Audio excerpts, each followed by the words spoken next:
There's surprise all across the province of Quebec as the surprise news of Alex Texier's signing shocks the province. Well, what did you think I was going to talk about?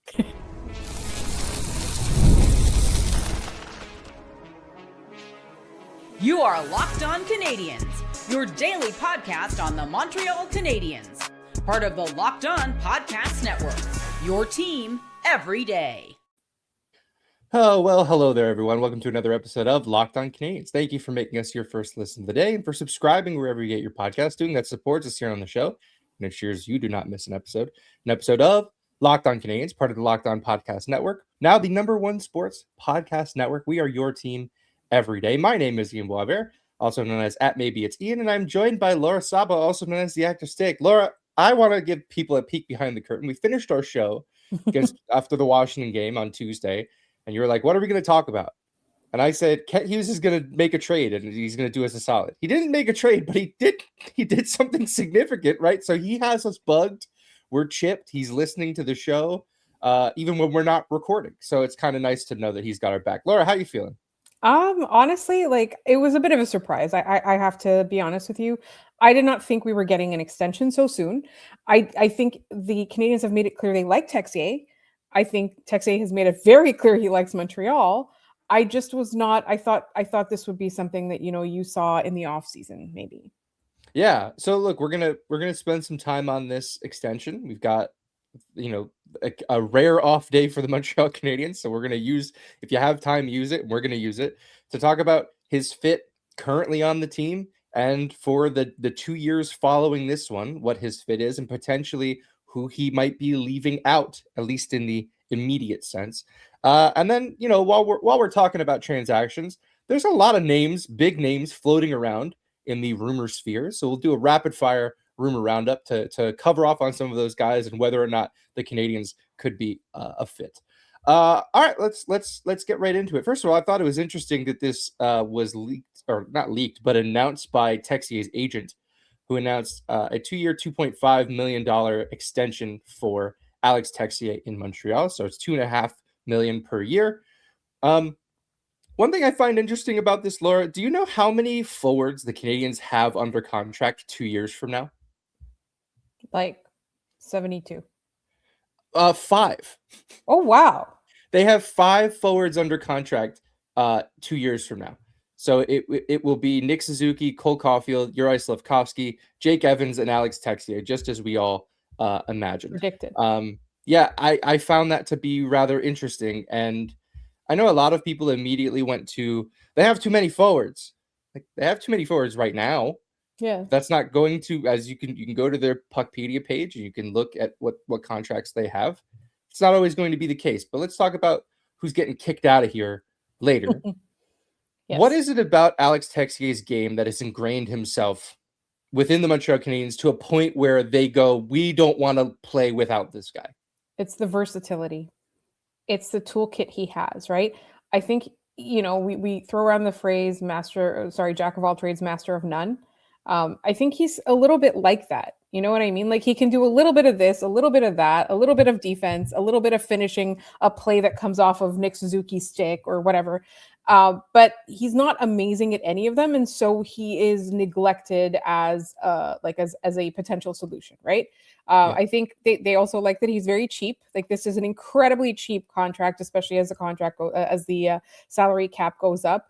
I feel like personally, like, Marty found a guy who listens to what he says and then gets results. And he was like, can I keep him, please? Can I keep him? Like, that's what I feel like this was. But I really think it is he doesn't have elite talent in any particular area, but he's able to score goals. He's able to, play in very many situations. And what I've seen from him since he's been here are very few errors.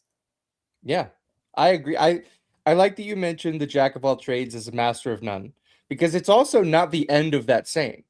The saying is a jack of all trades is a master of none, but is still always better than a master of one. Yeah. Right. And you look at this lineup, we're talking about a guy who's going to be coming back soon, in Patrick Laine. That is a master of one. And we talk about how difficult it is to find a place for him in this lineup because he can only, at this point in his career, And, Finish a goal. lot of that was health-based, but he can only do one thing, which is hammer the puck when he gets it on the power play. Yeah. So I completely agree. Texier, I would challenge you to find another player in the league who is not on his entry-level contract, who plays in every situation and makes less than Alex Texier. Yeah. He's gonna play big minutes at 5-on-5 for right now, and later on, he'll drop down to the middle six or bottom six. He plays on both he's played on both power play units since getting to Montreal. He's rotated in on the penalty kill. Like this, they use him in the shootout, which I know doesn't seem like much, but the fact that you have a guy you can trust to throw out there, those are guys you're trusting to get you a point in the standings. Like the shootout matters as much as we hate it, because we do. It's bad and it's universally panned, right? Like nobody really loves the fact that games get decided that way, but as long as they do, you need to have guys who can win shootouts. Yes. And that's one of the first moments for Texier in Montreal was that practice where he did that one-handed tuck move in practice, and then he pulled it off in a game. So I think you're right. Versatility for me is the word that I think of when it's what is this guy going to bring for his tenure in Montreal. You mentioned the cap hit, right? And the salary cap going down. Going up. Sorry. Yes. The salary cap going up. That percentage of the cap that takes up will go down. Yeah. And I remember talking about this with Jake Evans and the contract he ended up signing, which he took a bargain for the Canadiens to stay in Montreal because it mattered a lot to him. That's going to be a bargain fourth line contract by the end of that contract. Yeah. And I think that's, again, we all have to continue to reframe the way that we look at salary cap. Not go, $2.5 million. 5-6 years ago, that was a higher end third line player. That's not the case anymore. So I always caution against that sort of thing. I want to talk about regression with him, because the last game against Washington, he had 2 grade A scoring chances that they practically turned the red light on before the puck had gone in. One, he hammers the crossbar in his first shift. Then he gets robbed by Logan Thompson later on. He's not going to score at this rate forever, right? He's scoring at a very high rate for what he's doing. But can he still be productive in other ways to make himself valuable to the Canadiens? Yeah. Yeah. I think he can play important minutes. I think that's a big thing. I also just feel that, just because he's not scoring does not mean that there's no value to what he's doing, because at the same time, it's tying up a team in their own end. It's exhausting defensemen. It's making people have to pay attention to him, and maybe somebody else can sneak through. You know what I mean? Like, I think just having him on the ice is value in itself. Like, I'm looking at that contract right now, and I'm just saying, I'm thinking, like, 2 years from now, or, let's say in the second year of that contract, like, there will not be a better value contract in the NHL. Yeah, I think that's completely reasonable. And I don't think he's going to be a first liner on this team, right? No. That's not the player that he is. It's not the player that anyone should expect him to be. But the fact that he can do it, and he's showing us that in a pinch, the Canadiens can use him there. Yeah. That adds to that versatility. Like, you're not going to find many players in this league making 2.5. Right now, he's only making 1, but $2.5 million. Who you're like, if the first line's struggling, we can throw him up there. Yeah. And then you're looking at potentially being able to put him in a really sweet position, which is third or fourth line winger. Someone that you can use late in games to just move the puck down the ice, keep it down low. I really think he fills, short of the penalty killing excellence, he's good on the penalty kill, but not as good as this player I'm going to mention. He continues to fill that Yoel Armia hole for me. Yeah. Just that presence. They're very similar personality wise, it seems like. Just the presence. He's pretty big, hands, good shot. Like, it seems like he kind of fits that niche. Final question. And one of the players on this team we're going to talk about next. Should we just completely discount the fact that Blues players are playing poorly this year? One of the guys I want to talk about in Rumour Roundup is Robert Thomas, who isn't having a very good year. But it seems like the Blues just frankly don't know what they're doing. Do you think that played into Alex Texier showing up in Montreal and actually just being a good player, or is it Yeah. some combination of that and whatever Montreal's got cooking? I think like the Blues are having trouble with like asset management. I don't think they understand what they have, and I don't think they understand what they need. Yeah, I think that's fair. And look, we're going to talk about the Blues because they are a sinking ship. Potentially, we're looking at them as a team that maybe someone can start getting some assets from. But we will come back in just a minute. We want to talk about who might be left out based on this new contract for Alex Texier, and we'll get into that in just a minute here on Locked On Canadiens. If you've ever hired someone who looked good on paper but wasn't the right fit, you know how important that is. When you want candidates who truly match what you're looking for, trust Indeed sponsored jobs. Hiring, Indeed is all you need. Stop struggling to get your job post seen on other sites. Indeed sponsored jobs put your post at the top of the page and help you reach the right candidates faster. If I needed to hire someone for this show, I'd go straight to Indeed and be very specific about what I need. Real experience, not just resume buzzwords. Sponsored job boosts your post to the people who are the best match for your role, and that makes a real difference. According to Indeed data, sponsored jobs posted directly on Indeed are 90% more likely to report a hire than non-sponsored jobs.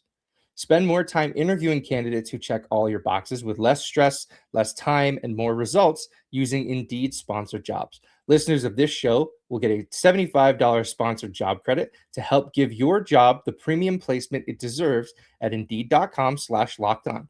Just go to Indeed.com/lockedon right now and support the show by saying you heard about Indeed on this podcast. Terms and conditions apply. Hiring? Do it the right way with Indeed.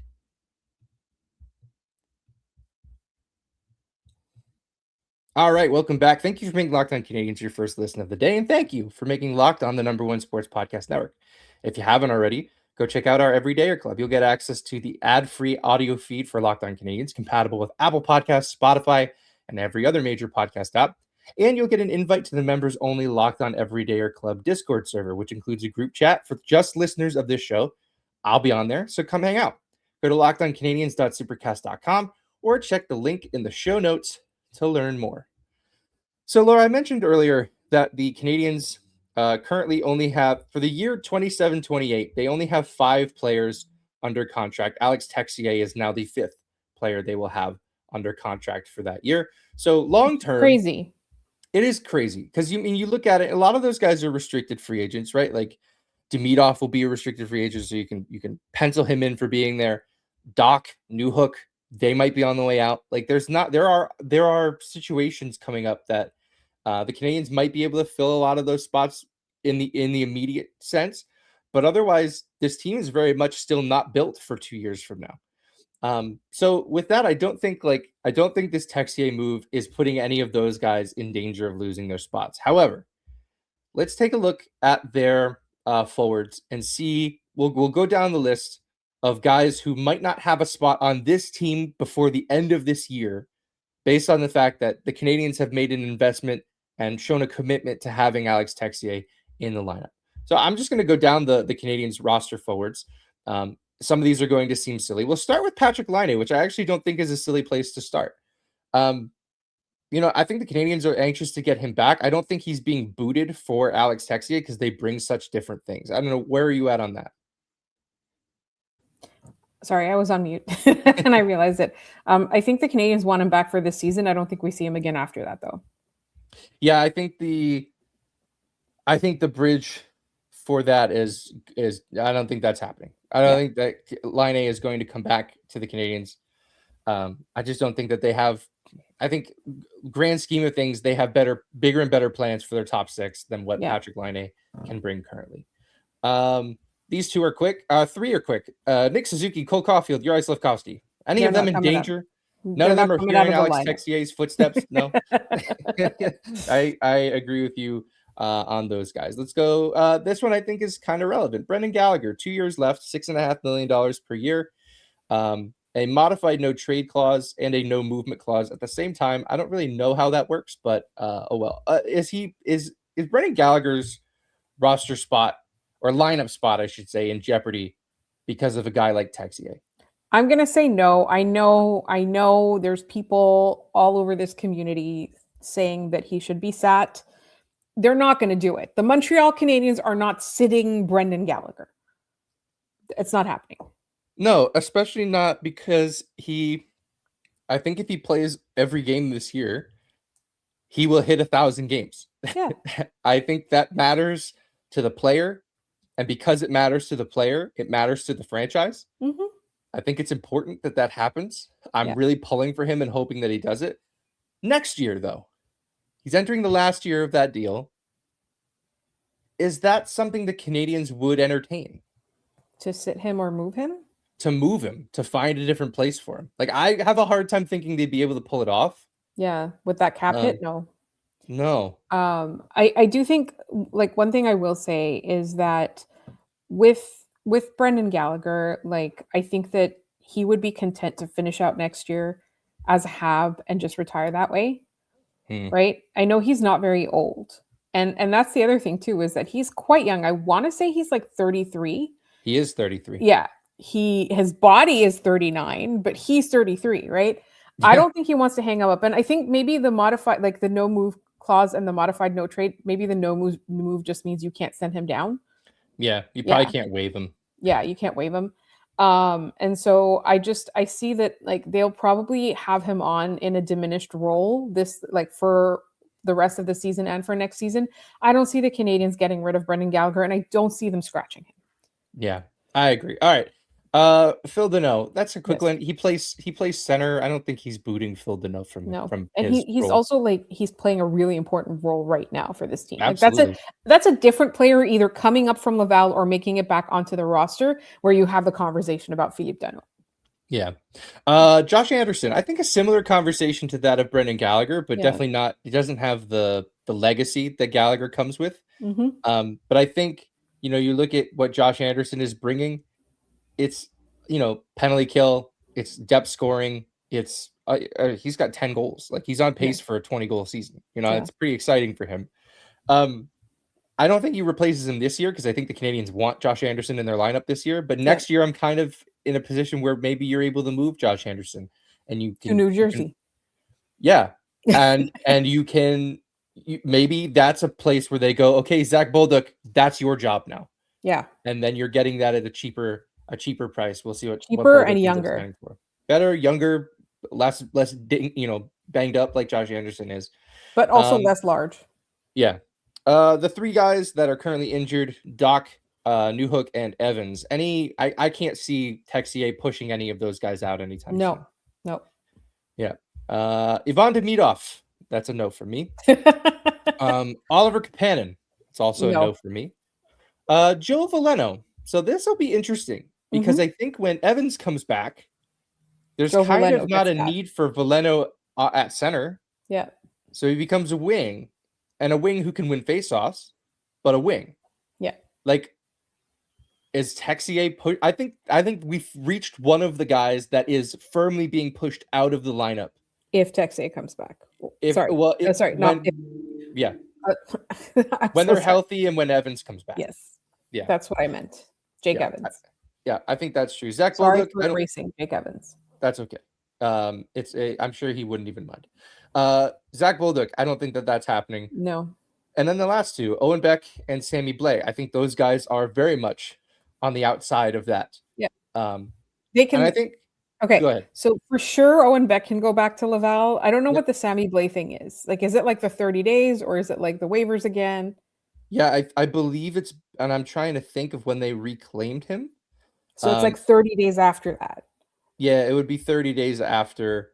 It would be 30 days after they can send him back down. But no, it says he's currently eligible for waivers, so he would need waivers to go back. Yeah, because I think it's been the month has passed or whatever. Yeah, that's tough to do to him. I wouldn't want to do that to him again. Because somebody else is going to claim him, and it could also be Toronto again. Well, and the Canadian. One of the consequences of them carrying three goalies is that's another roster spot they're carrying for a goalie every night that isn't playing. He's not even dressed. Mm-hmm. So that's a free roster spot that they'll be able to make. I'm very curious to see once these guys start getting healthy, who's going to go out And for what player, right? It matters. I think it matters who comes back. Like Jake Evans comes back, it's a much different conversation than like if Line comes back into the lineup, who needs to be dropped. So definitely it's interesting to see in the immediate sense who might be on the outs in Montreal from just a pure numbers game perspective. But it's going to keep a lot of these guys playing some really intense hockey down the stretch. All right, let's leave that there. When we come back, we haven't done this in a while. It's Rumour Roundup. There's a lot of big names floating around there, some that make no sense for the Canadiens, and some that I'm starting to wonder about. And we'll get into that in just a minute here on Locked On Canadiens. The wildcard round is past. We've already done it, but we're headed into the divisional round, and FanDuel is officially in playoff mode. Every game day during the NFL playoffs, FanDuel is giving customers even more ways to get in on the action, because right now, every NFL playoff game day, FanDuel users get a profit boost pack waiting for them inside the app. Here's how it'll work. Each game day, you'll see a pack loaded with multiple profit boosts that you can apply to the bets you like most. Open your profit boost pack first thing on game day and see what boosts you want to apply. The boosts let you lean into your game day instincts, whether you're backing momentum, defense, quarterback play, coaching, anything you like. The boosts give you more juice on the bets you already like instead of forcing you to bet something that maybe you don't want to. Every play feels bigger, and the boosts make your bets feel that way too.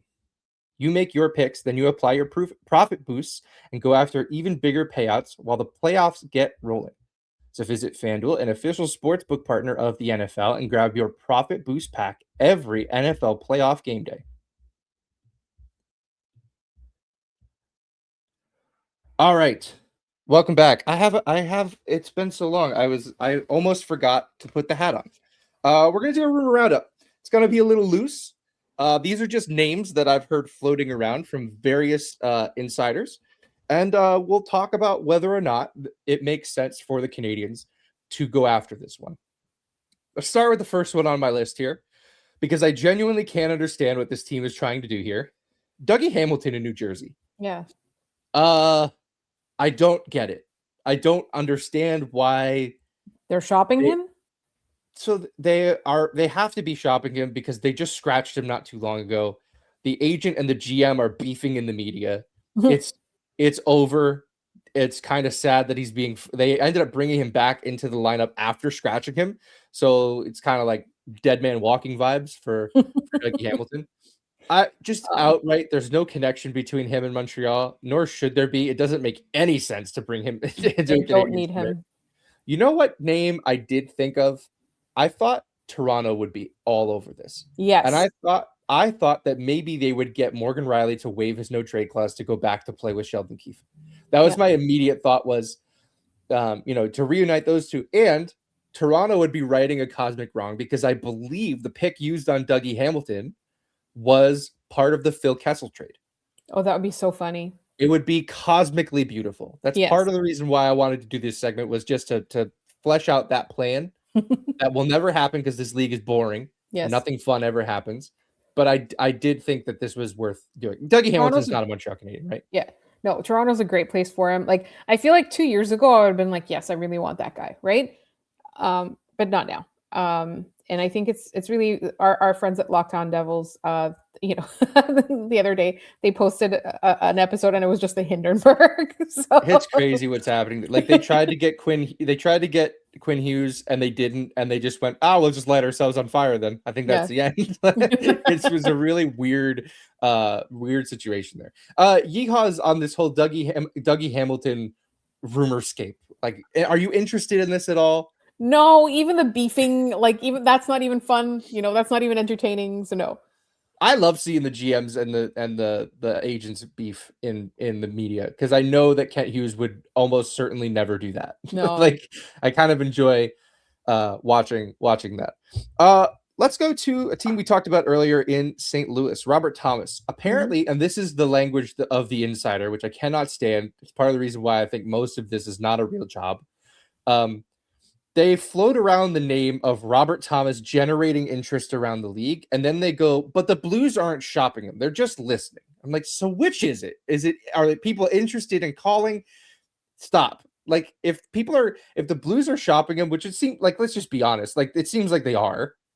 You're not having these conversations if you're not thinking about trading Robert Thomas.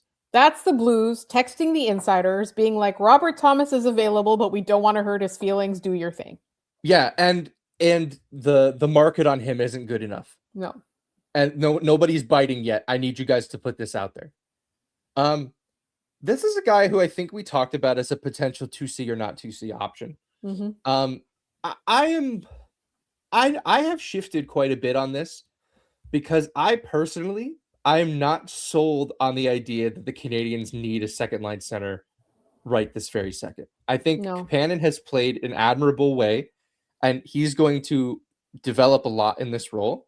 And I continue to argue that if you have Slafkovsky playing the way he is and Demidov going to get way better, having a Thomas Plekanec type in the middle is not bad. That is a perfectly cromulent line, and you could use your assets and cash on other stuff. Right.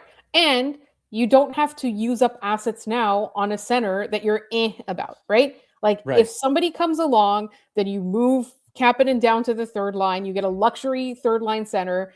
But if that person doesn't come along, if you're like actual true 2C that like really moves the needle doesn't come along, you don't need to do anything because Kapanen's doing a great job. I love this kid.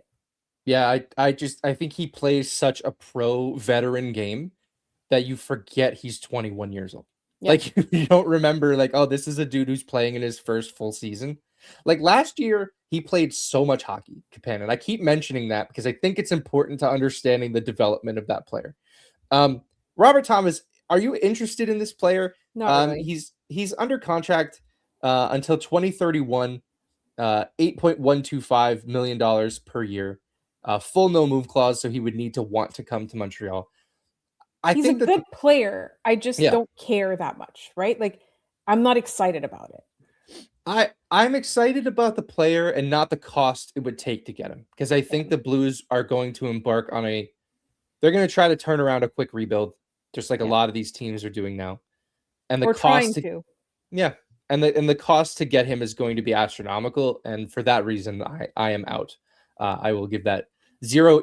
We don't usually do interest, but 0 yeehaws of interest. I'm not interested. 1 yeehaw in this player. I like how you said for that reason I am out. I was like, am I on Shark Tank? Yeah, no, Dragon's Den. I was shocked that you didn't say Dragon's Den. Anyway, last name I have here, and this is coming from another insider who used complete word salad on TV to try to explain what is happening with this player, and it's Elias Pettersson out of Vancouver. He said that the Canucks aren't shopping him and that there also isn't interest, but that the team and player might want to move on and that teams would be interested, and that the Canucks know that he's going to go to another team and light it up. And what does this even mean? What does any of that mean? Nothing. It means nothing. Now, I think Elias Pettersson makes too much money. I think that in my heart of hearts, I still think, and this is sicko behavior, and I know I'm going to get flamed in our comments for this. First line winger with Nick Suzuki and Cole Caufield, Elias Pettersson.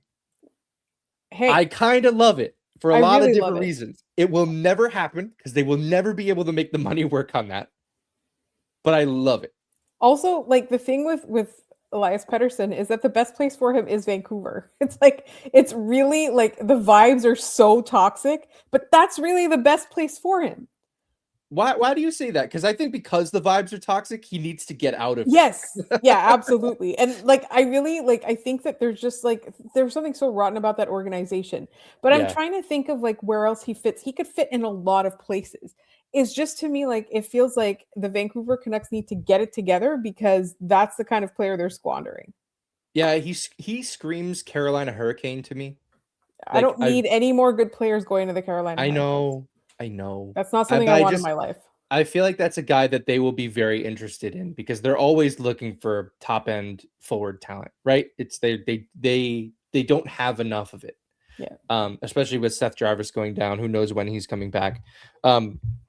But with all that said, like I still think, I know it's never going to happen, but I think of putting him on that line and maybe taking away his center responsibilities, and you say, you just play the wing now. Yeah. You are a winger who makes $11-something million. You play with Nick Suzuki and Cole Caufield, and you guys are going to score a bajillion goals together. Yes, there will be some defensive deficiencies. Nick will do his best to cover those. But that to me is a really creative way of almost finalizing the Canadiens' top 6. Yeah. So I'm curious to see what the Canadiens ultimately end up doing. I don't think they're moving Pettersson. I just don't think it's possible. So like realism, 0. He's there until that contract's over, and you guys will sit in the mess that you made, because he's not terminating it. He's not getting traded. It's a complete disaster. So 0 for realism, but man, a billion yeehaws out of 5 For entertainment. For how entertaining the concept of him being on the top line for the Canadiens is. Yes, I agree with you. All right, let's get out of here. Let's cover off on our trivia yesterday. Unfortunately, no trivia question today, but I will ask a question, and you can do your best to answer it in our comment section. Yesterday's question: the most power play opportunities for one team in a single game without scoring a power play goal in NHL history is 13. It has happened 5 times. The last time it happened, it was the Atlanta Thrashers who got 13 power plays against your Montreal Canadiens. Which Montreal Canadiens skater ended that game with the most time on ice? So 13 penalty kill missions, all successful, which means probably played close to that means there was 26 minutes of power play potentially, with some carryover. They got canceled and did 4-on-4s. Who was that player, Laura? It was Francis Bouillon. It was Francis Bouillon. He played 32 minutes and 38 seconds in a regular season game in November. Mm-hmm. You look back, that was in November 22nd, 2005. That was right after the lockout, where the referees were calling everything. I did promise you I would do this. I wanted to go through and read everyone the penalty calls, because it is peak 2005-06 NHL hockey. The calls were holding, hooking, high sticking, hooking, cross-checking, hooking, holding, cross-checking, hooking, interference, hooking, roughing, holding, high sticking, hooking. It was the clutch and grab era was over. They were done with it. They weren't doing it anymore, and you guys were getting penalties for it. And then they just gave up. They stopped doing that after a year, because they realized power plays, when you send the 2005 Atlanta Thrashers over the boards, you're probably not scoring a ton. Yeah, correct. The only person to answer that correctly was our friend Super Rain. So thank you for playing and guessing Francis Bouillon. It's crazy that the answer to this question is a guy who's still in the organization. Francis Bouillon is still working for the Montreal Canadiens, which I love. I love that he's still around. All right, today's question, it's not a trivia question, but let's see if you guys can get some stats right for this one. Who scores the Canadiens' first goal on Thursday against the Buffalo Sabres? So you have the rest of the day to answer this. We'll check it at 7 p.m. And if your answer is not in, it will not count. We will not give you a shout out. But who scores the Habs' first goal against Buffalo? If you have a guess, if you're feeling lucky, put it in the comments down below this video. Let us know any way you know how, and we will give you a shout out on the next episode of the show. That is going to do it for us today on this episode of Locked On Canadiens.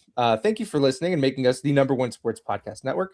Make sure you subscribe and follow Locked On Canadiens everywhere so you get the latest episodes.